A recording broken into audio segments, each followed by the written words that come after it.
This one is a very straightforward question testing for the concept of comparisons. In the non-underlined portion, we have the word unlike.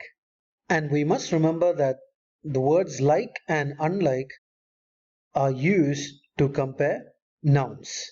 Whereas like is used to point similarities, unlike is used to point out differences. But when we have either of these words, the point of attack becomes really simple to deal with because we just need to see whether the apt nouns are being compared.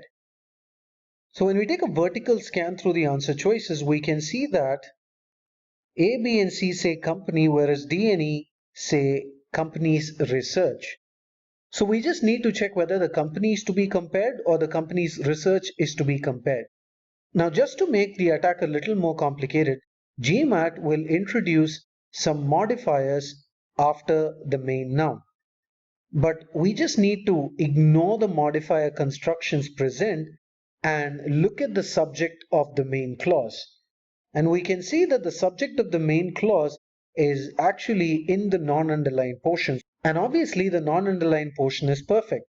So if it says research as the subject, obviously the unlike should not be comparing company to research. A, B, and C go off.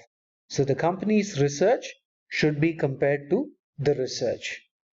Now the easy point of attack between D and E is that D unnecessarily uses this having been modifier construction, and I have mentioned in earlier videos that this having plus verb constructions are mostly wrong because they make a construction very wordy and redundant.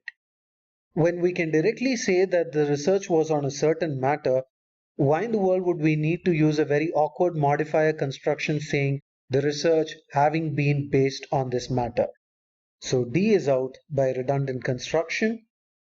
E for echo is a right answer.